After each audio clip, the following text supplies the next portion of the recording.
Olá, meus amigos, meus queridos alunos.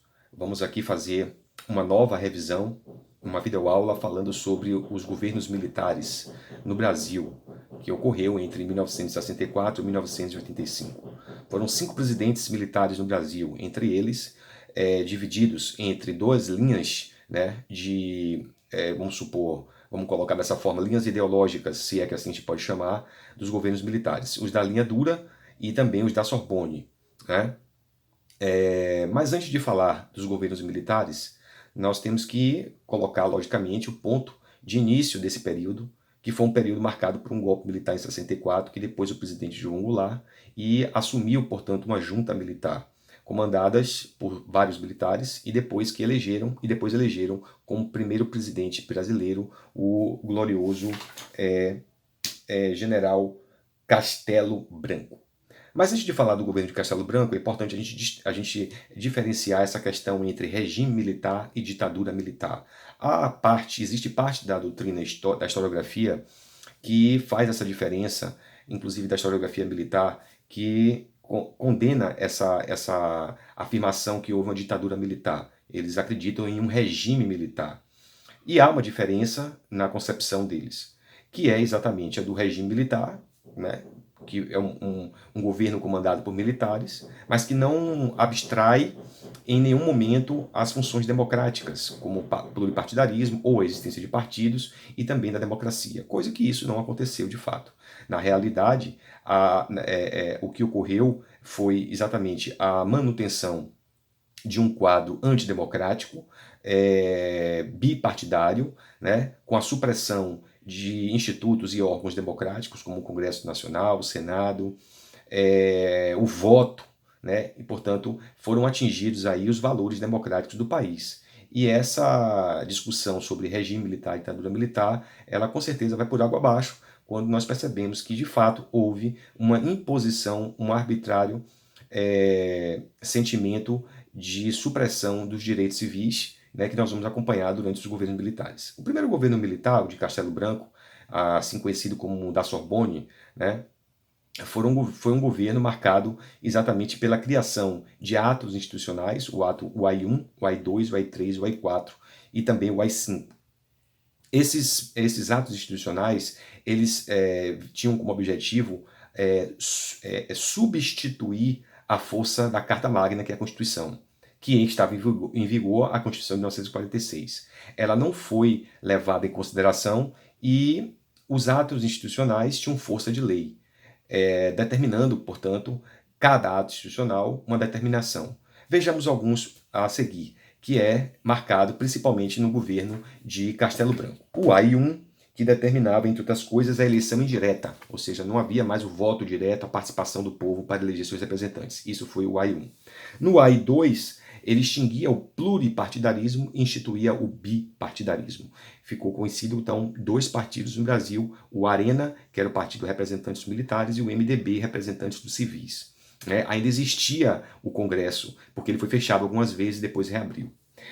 O AI-3, que foi o ato institucional que determinava que os governadores deveriam ser eleitos por colégios eleitorais formados pelos deputados de cada estado. Portanto, não havia participação do povo para a eleição dos governadores. E também poderia ocorrer a eleição biônica, né, no qual o próprio colegiado ele escolhia os seus representantes mediante o corpo de parlamentares que existia em cada estado.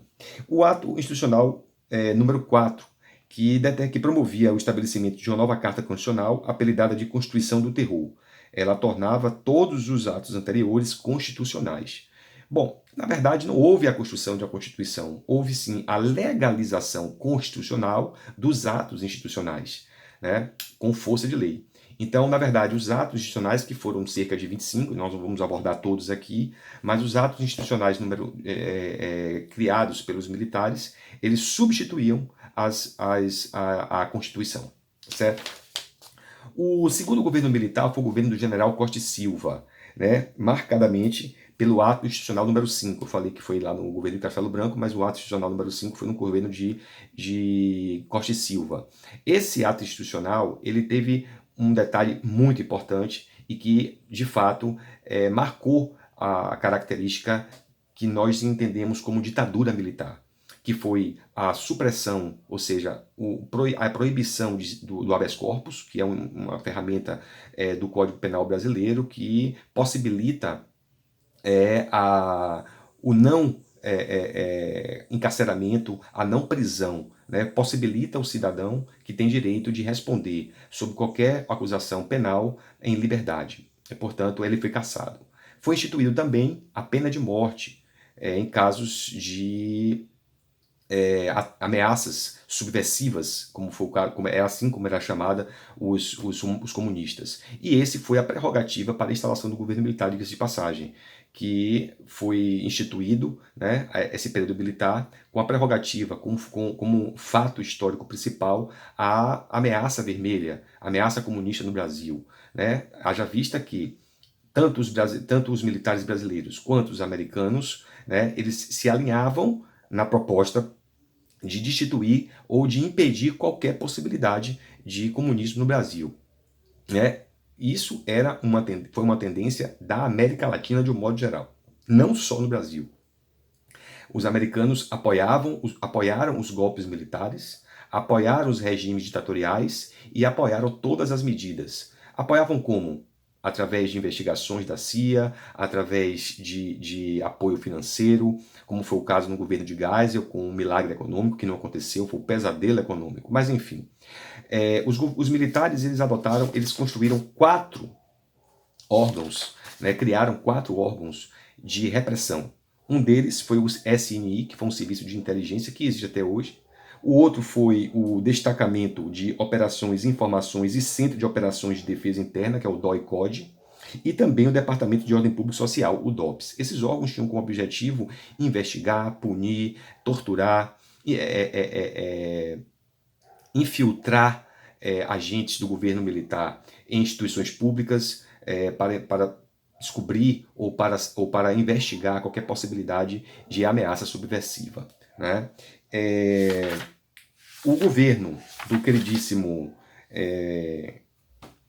Costa e Silva também foi marcado pelo sequestro, né, do embaixador norte-americano aqui no Brasil e o surgimento das manifestações. Isso eu estou falando já por volta de 1969, quando a sociedade passa a reagir, né, com força de manifestações nas grandes capitais brasileiras e a repressão passou a aumentar. Esses 2 militares, tanto o Castelo Branco quanto o Costa e Silva, eram militares considerados da Sorbonne, né? Não eram militares da linha dura.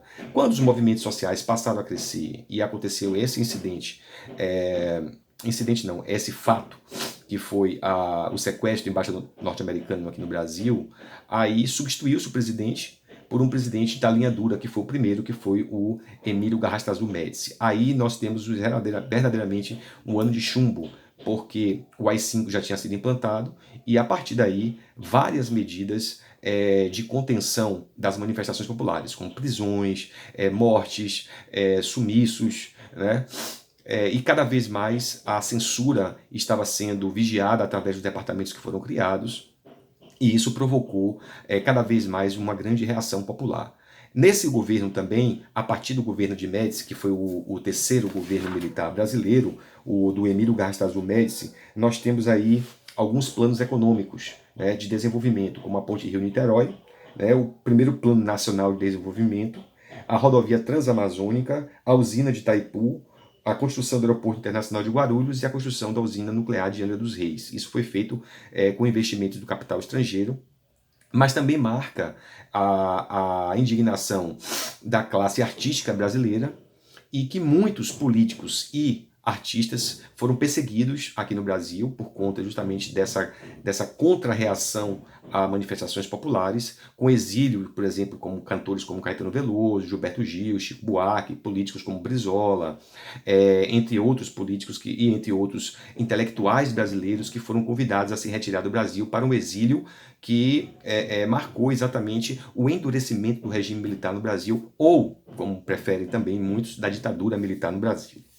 O slogan da campanha do governo de Médici foi o Brasil ame-o ou deixe-o. Né? Foi a era do milagre econômico, como eu falei dessas construções aqui, que de fato não surtiram efeito. né? O milagre econômico, ele só não foi pior porque no processo de transição do regime militar, dentro do regime militar, veio o governo de Geisel, e que a flexibilização começou a partir do governo do quarto governo.